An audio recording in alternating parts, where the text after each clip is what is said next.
नमस्कार, आप देख रहे हैं NBC 24 और मैं हूं आप सभी के साथ ब्रह्मचारी आशीष। और दूसरे चरण के चुनाव जो हैं वो 26 तारीख को ख़त्म हुए, यानी कल ख़त्म हुए।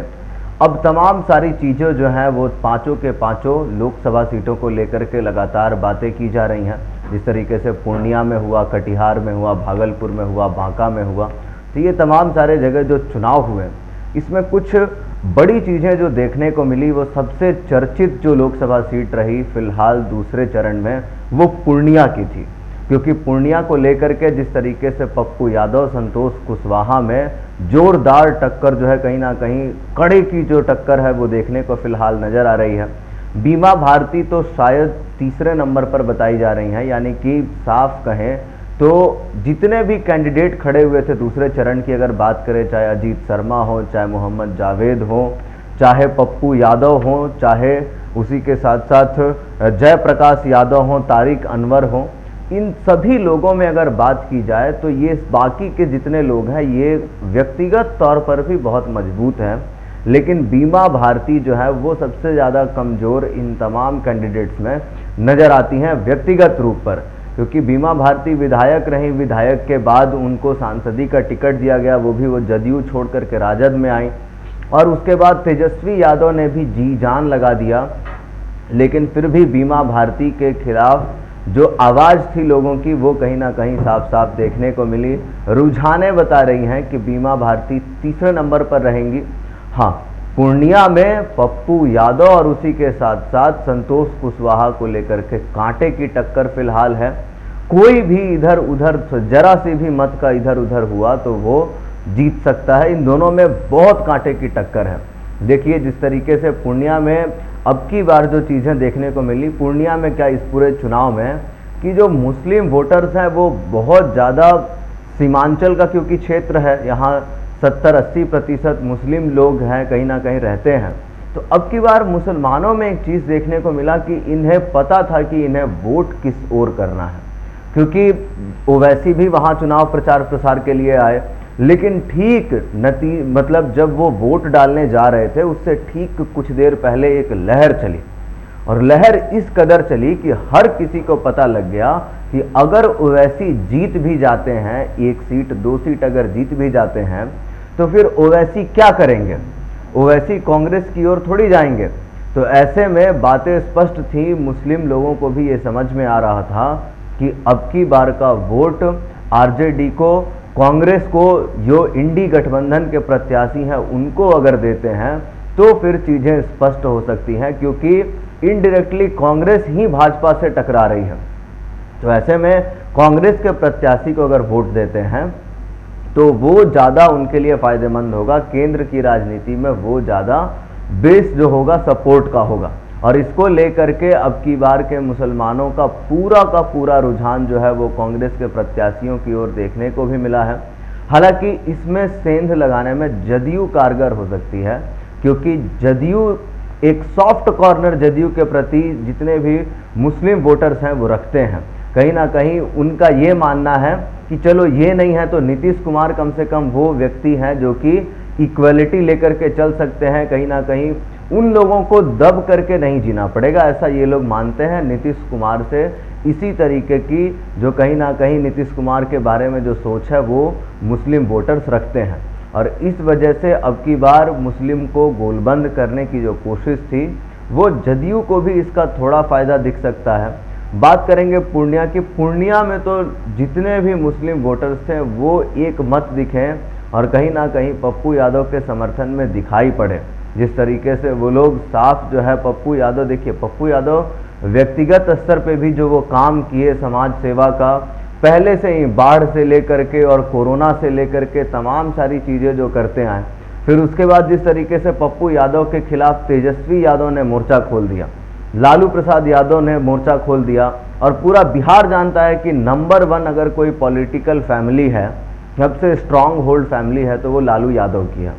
जब इतना बड़ा स्ट्रांग होल्ड फैमिली रखने वाला अगर किसी के खिलाफ मोर्चा खोलता है तो फिर ये जाहिर सी बात है कि उसको लोगों का सहानुभूति जो है वो मिलने लगता है।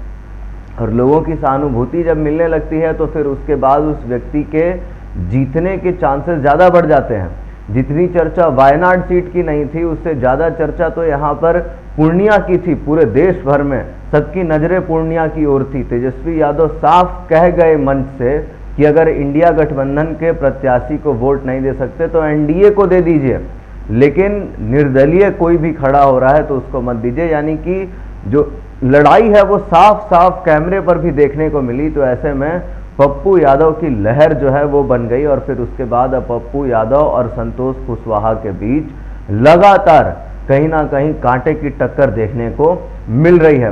क्या कुछ होगा ये तो नतीजा 4 जून को ही पता लगेगा, लेकिन फिलहाल जो चीज़ें हैं कि बीमा भारती बैकफुट पर नजर आ रही हैं। बीमा भारती का कोई आधार उतना स्पष्ट, उतना मजबूत देखने को नहीं मिला। अब उसी के साथ साथ बात करेंगे अजीत शर्मा की। तो देखिए, अजीत शर्मा भागलपुर जो क्षेत्र है, भागलपुर क्षेत्र में ही लड़ाई जो थी वो कहीं ना कहीं साफ तरीके से देखने को मिली। जिस तरीके से अजीत शर्मा खुद एक स्ट्रांग होल्ड पोजीशन पर आते हैं, फिर उसके बाद कांग्रेस के प्रत्याशी हैं और अजीत शर्मा इससे पहले भी जीत चुके हैं, तो अपनी जो मजबूती है वो कहीं ना कहीं वो वहाँ पर रख रहे थे। और अब की बार भागलपुर से अजय मंडल को चुनाव में जदयू की तरफ से उतारा गया है। और आपको बताते चले कि इससे पहले गोपाल मंडल वहाँ पर थे, तो वोट कटने की जो संभावनाएं हैं वो ज़्यादा नज़र आ रही हैं। जिस तरीके से गोपाल मंडल कहते थे कि हम तो टिकट अपने जेब में लेके घूमते हैं, लेकिन गोपाल मंडल का टिकट कट गया और अजय मंडल को टिकट मिल गया।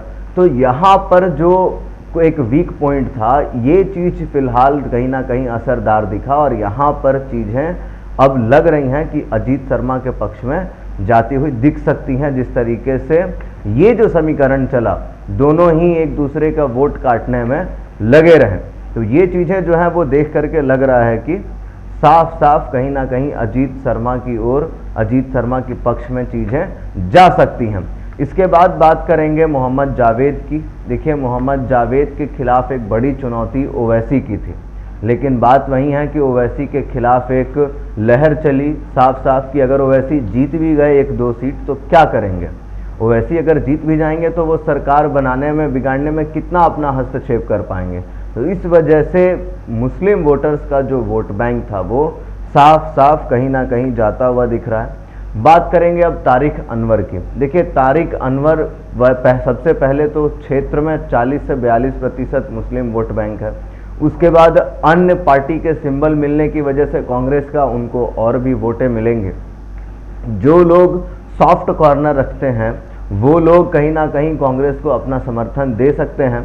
और ऐसे में दुलाल चंद गोस्वामी जो हैं उनको फिलहाल कहीं ना कहीं इस वजह से नुकसान जो है कहीं ना कहीं उठाना पड़ सकता है। हालांकि दुलाल चंद गोस्वामी सिटिंग सांसद हैं, मगर फिर भी जिस तरीके से तारिक अनवर के पक्ष में चीज़ें जा रही हैं, क्योंकि देखिए वहाँ पर और ये जो लड़ाई है कुल मिलाकर के बात की जाए तो जहाँ पर तारिक अनवर कांग्रेस की तरफ से खड़ा हुए हैं, तो वहीं दूसरी ओर दुलाल चंद गोस्वामी जदयू की तरफ से। अब यहाँ पे चीज़ें समझनी होंगी। सीमांचल का क्षेत्र है, मुस्लिम बहुल क्षेत्र है, 40 से 42% तो खाली मुस्लिम है। अब ऐसे में कोई दूसरा बड़ा कंटेंडर अगर मुस्लिम उसका जाति का नहीं है, तो ऐसे में चीज़ें स्पष्ट हैं कि हिंदू मुस्लिम की बात की जाए तो मुस्लिमों का समर्थन तो तारिक अनवर को जाता हुआ दिख रहा है। अब जो सॉफ्ट कॉर्नर रखते हैं उनका भी वोट तारिक अनवर को जाता हुआ दिख रहा है। तो ऐसे में दुलाल चंद गोस्वामी के हाथ से चीज़ें फिसल सकती हैं। तो ये सब चीज़ें जो हैं फिलहाल साफ साफ देखने को मिल रही हैं। बात करेंगे बांका में।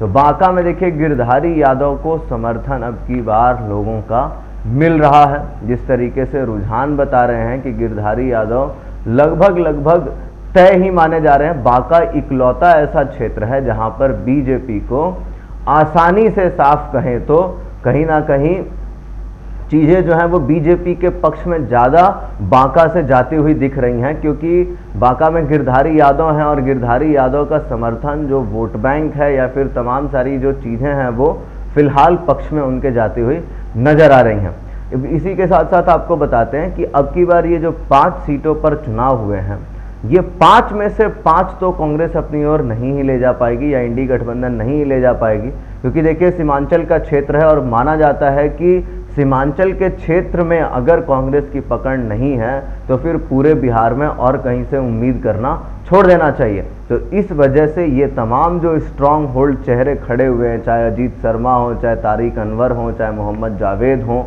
ये तमाम सारे जो लोग हैं ये लोग खुद भी उतना ताकत रखते हैं और अब की बार जातीय समीकरण पे ज़्यादा वोट डाले जा रहे हैं। जो एक मोदी लहर 14 में और 19 में सुनने को मिलता था, वो मोदी लहर अब ज़्यादा दिख नहीं रहा है। स्थानीय उम्मीदवार अब लोगों के लिए ज़्यादा मायने रख रहे हैं। कामकाज हुआ कि नहीं, अब ये चीज़ें भी ज़्यादा मायने रख रहे हैं। इसी के साथ साथ एंटी इनकम्बेंसी वोट भी जो फैक्टर है, ये तो हमेशा ही रहता है। देखिए, कोई भी अगर कामकाज कर रहा है लेकिन फिर भी वो ठीक तरीके से लोगों के बीच नहीं आ पा रहा है, तो एंटी इनकम्बेंसी फैक्टर तो वहाँ रहेगा ही रहेगा। और इस वजह से चीज़ें जो हैं वो साफ साफ इंडी गठबंधन की ओर उनके फेवर में जाती हुई ज़्यादा नज़र आ रही हैं। बात करेंगे पूर्णिया की, तो पूर्णिया तो कांटे की टक्कर है संतोष कुशवाहा और पप्पू यादव में। दोनों में से कौन बाजी मारेगा 4 जून को, इसी का इंतज़ार है। तो बाकी के अपडेट्स के लिए बने रहिए NBC 24 पर। धन्यवाद।